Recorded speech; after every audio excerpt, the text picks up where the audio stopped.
Hello and welcome to the 92nd episode of Fur, Fins, and Feathers. Last week I had the pleasure of visiting a dog show in Ribeira Grande in the Azores. Ribeira Grande is part in São Miguel in the Azores, and I got to see some very beautiful and very unique breeds that many of them are unknown in this country. One of the dogs that I got to examine and go and got to see in the judging ring was the Portuguese Podengo. And we have one today on our show. Emma, welcome. Thank you. You are Emma? Yes, I'm Emma. Emma, your last name? Emma Hogarth. Emma Hogarth is from Barrington, Rhode Island, and she has a Portuguese Podengo. And her son is? JJ. JJ. And they are going to talk and tell us about this unique breed of Portuguese origin. Tell us about your dog. Well, this is Gertie. She is 9 years old, and we've had her for a little bit over 2 years. So she was apparently 6 when we got her. We adopted her from a shelter in Massachusetts. And it was kind of a spontaneous decision to get her. We already had 2 dogs. We have a dachshund and we have a mixed breed rescue.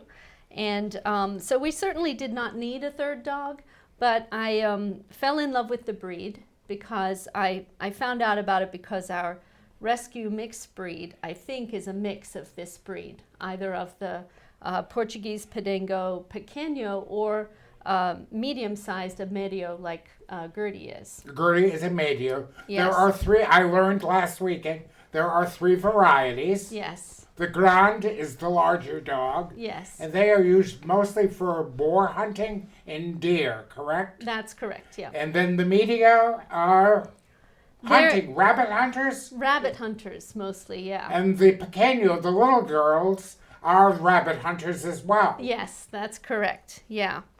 And the small ones, which are usually, I think, between around 9 and 13 pounds, so they're quite small, they were also used as ratters to kill vermin on ships as well.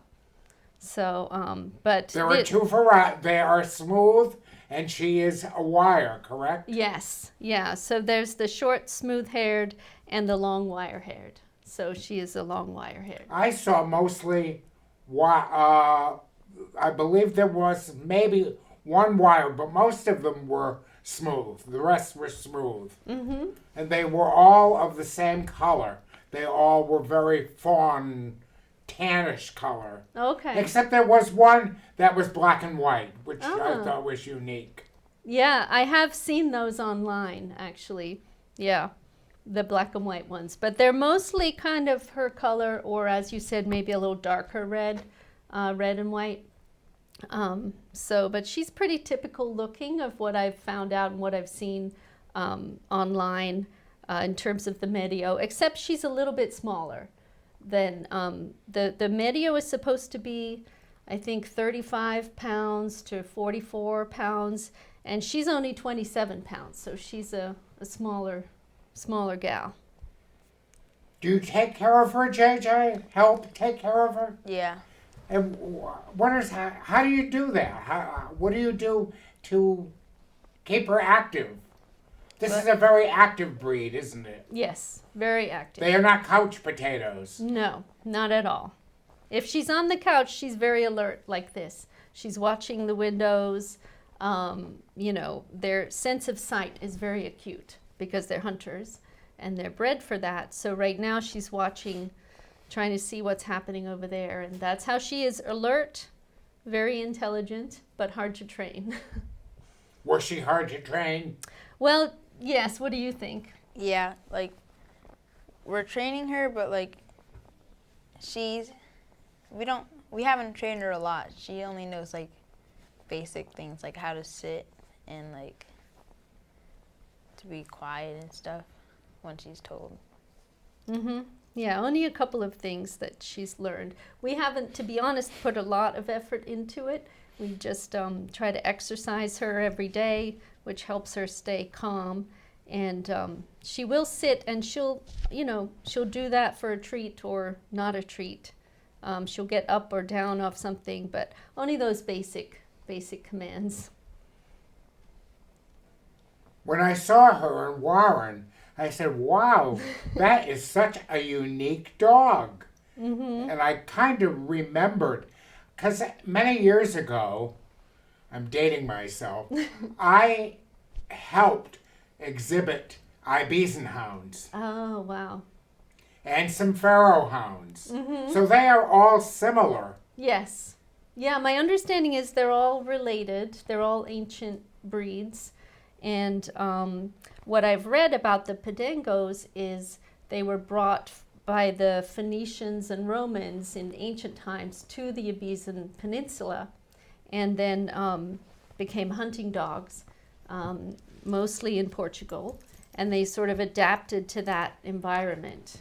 And mostly are used as pack hunting dogs there. They need to be in a pack. I read that. Yes. They are not good in apartments. Uh-huh. Yes. Yeah. They need to be outdoors. Mm-hmm. Well, she loves to run. Unfortunately, she doesn't have great recall. We can't trust her 100%, and we haven't been very successful yet. I still have hope. We haven't been very successful yet at really training her to come back. So she has to walk on a leash unless it's, a fenced area. She recently took off, didn't she? Yes, Tell us she about did. that adventure. How was that?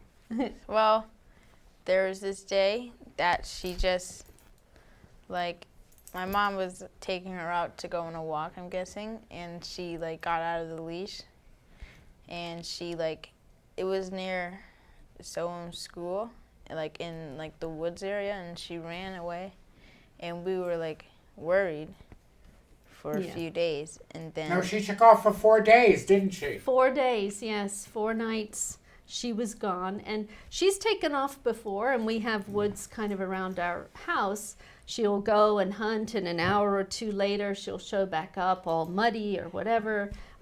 So we weren't that worried at first, because she's done that a couple of times when she's, gotten free. But this time she didn't come back. It was getting dark. We were very worried. And then, the next night, the next day, didn't come back. The next day, didn't come back. So then we had people out searching. We, of course, put out messages on social media, trying to, Many people in Barrington were out looking for her. Yes, they were. Yeah, my wife Amy said that we got 700 and something shares of our missing dog post. And then JJ and I went around the neighborhood. We put up signs everywhere. And we didn't hear anything for a few days. And then 4 days later, our daughter woke up and came into our room and said, I hear scratching at the front door. And it was early-ish on a Sunday morning, I think. And she was too afraid to go and look. So we went downstairs and we looked, and there she was at the front door with 2 leashes still attached to her 4 days later. So we're not sure where she had been. I suspect somebody had found her. They didn't know what to do. They took care of her for a few days until they saw our post, or they saw, the posters we put up or something, and then they just must have dropped her back at the front door. So... Luckily for you. Yes, luckily for us. Luckily for us. And she usually sleeps actually on JJ's bed at night. So they're kind of roommates. So he was really missing her a lot during those 4 days. That must have been a very tough time for you. Mm-hmm. Yeah. What do you know about the breed? Now, they are good hunters. Yes. I guess from what I've read, they like to, they're good at agility and sporting activities. They they need to expend that energy. Yes, that's true. They have a lot of energy. We usually walk her for at least an hour a day, but she could probably go for hours, to be honest. After an hour, if we're running or walking with her, we're ready to be done after an hour and a half, and she's just getting started.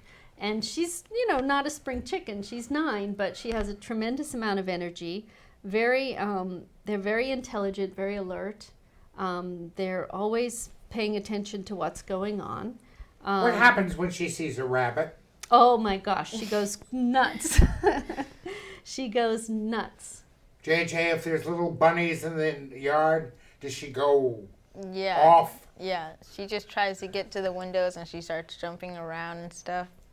And like when she's on the couch and she's like on the top, she starts when she goes to jump, she scratches the couch and stuff.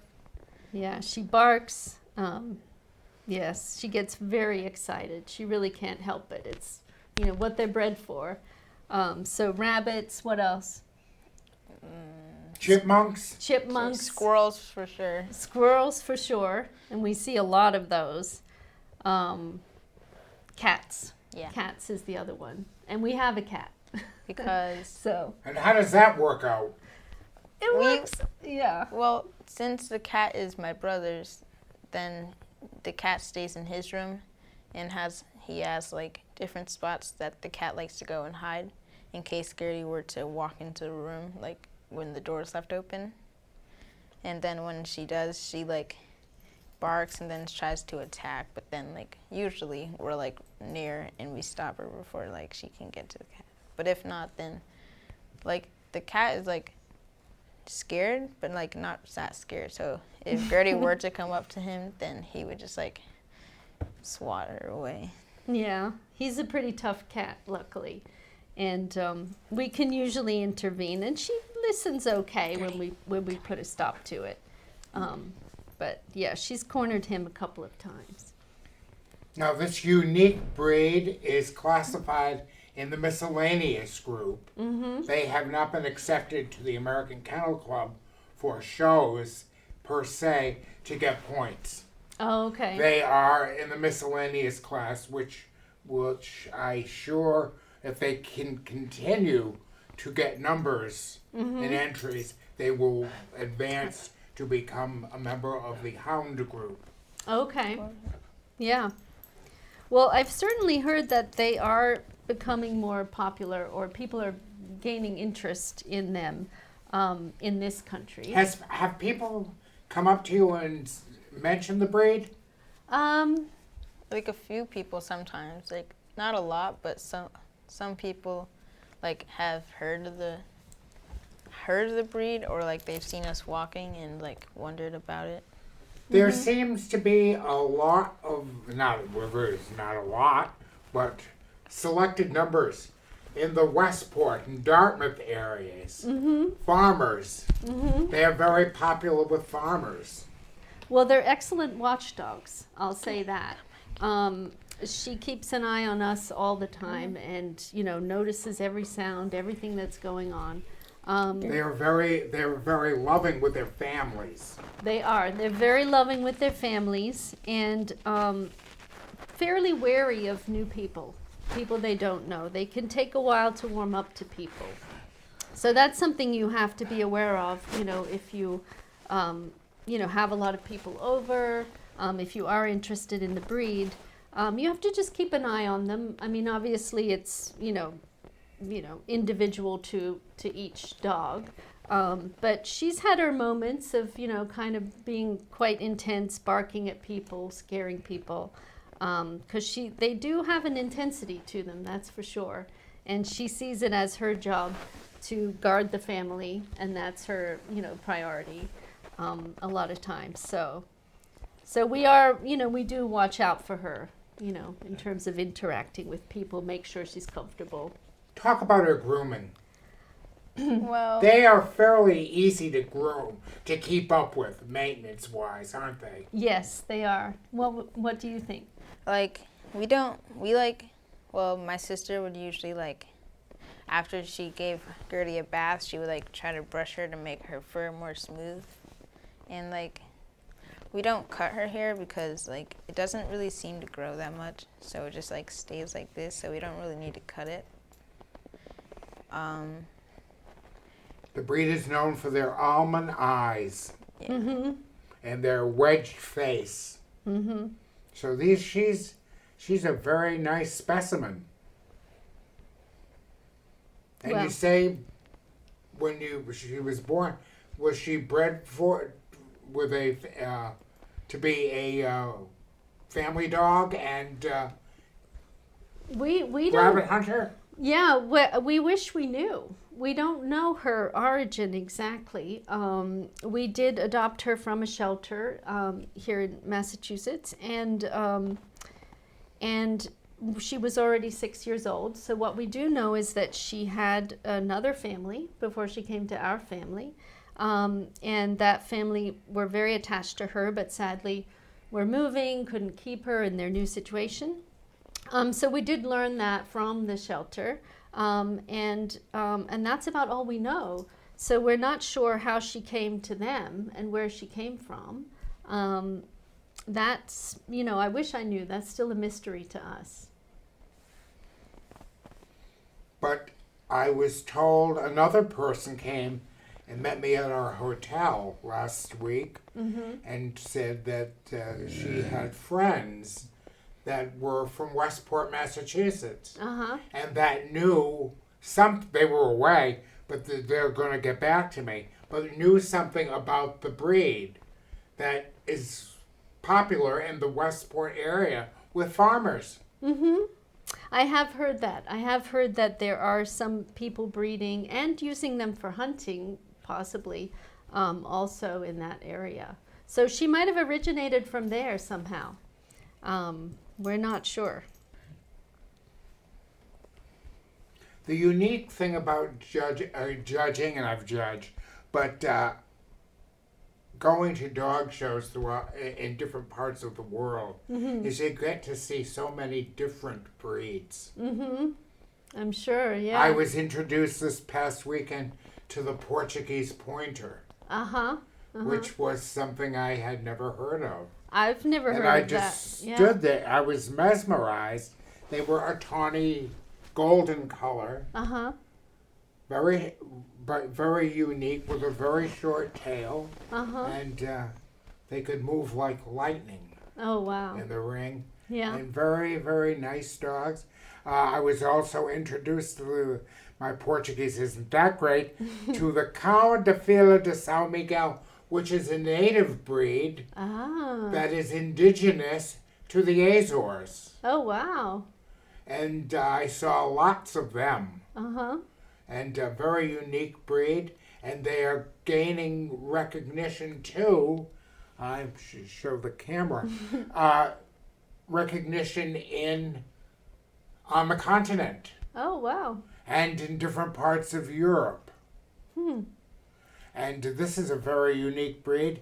And hopefully we're going to, they've invited me to participate in working with their club in the Azores on some similar activities. So it'll be very interesting to see. These are unique breeds that are much different from what we expect here. Yes. Yeah, that's great. And it looks like they're a cattle dog? They are a cattle dog. Oh, nice.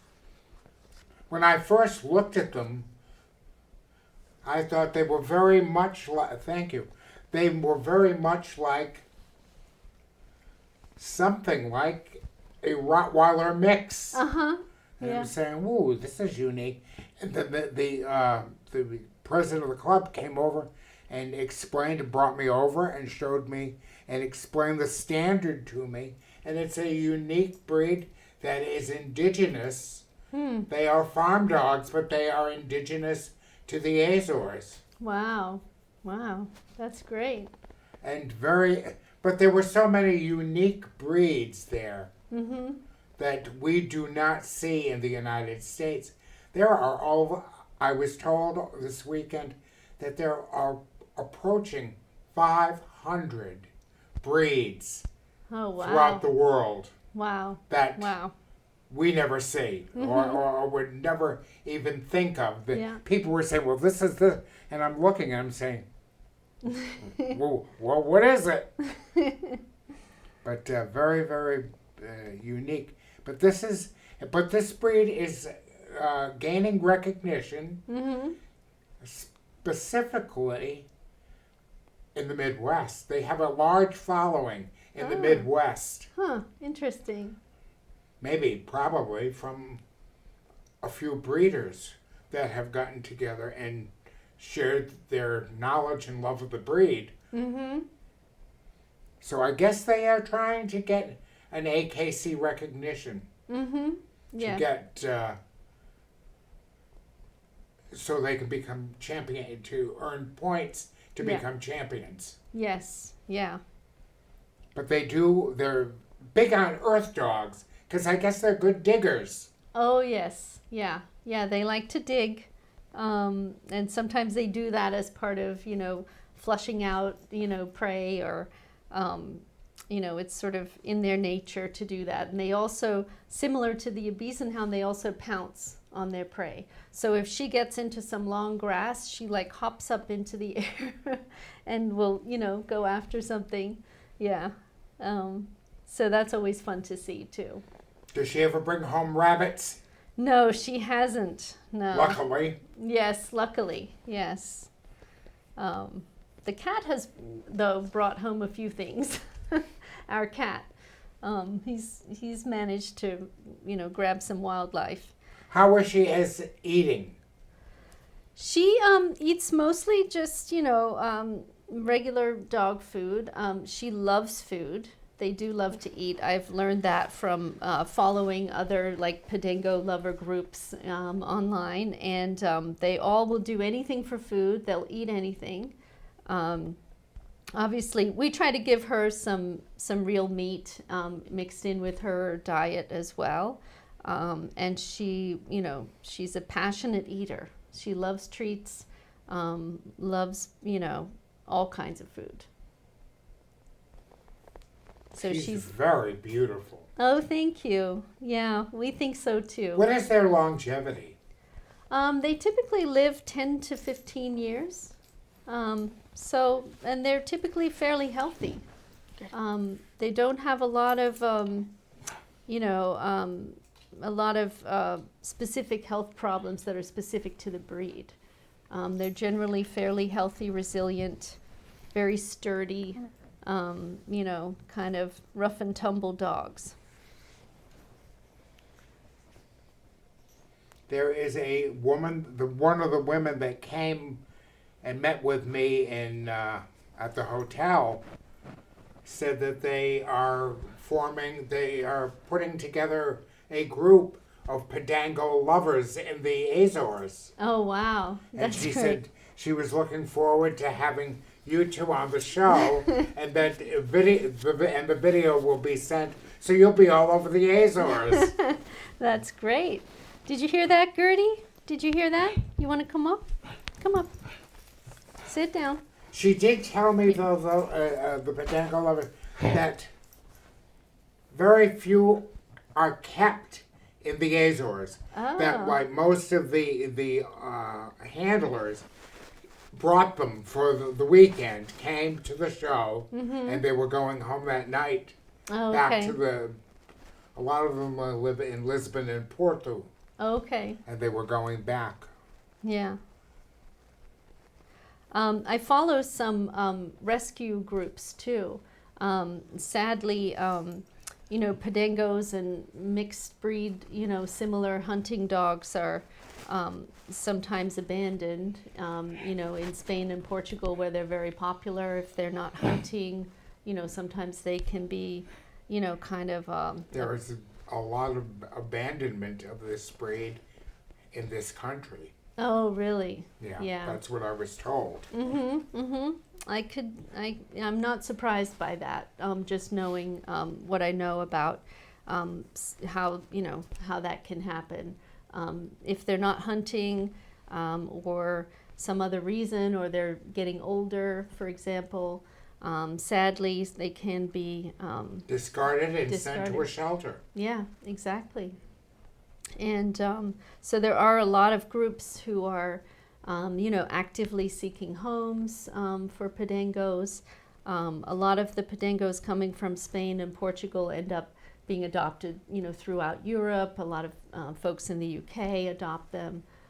So those are the stories that I mostly see online. And occasionally they come here too. I've definitely read about... A lot of Podengo breeders in Canada. Ah. In the Toronto area. Uh-huh. Huh. That's great. Basically because of their ancestry from the Azores. There's a strong Azorean connection to the Toronto area. Huh. Interesting. Yeah. I wonder if that's true around here also. It is. Yeah. I haven't seen any per se, but I'm sure there are in the area if we investigated deeper to see if I asked. There is a Podengo breeder, a veterinarian, who is from Fairhaven. I've got to get her on the show at some point, but she started with another breed. I believe she started with Alaskan Malamutes or Siberians or one of the northern breeds.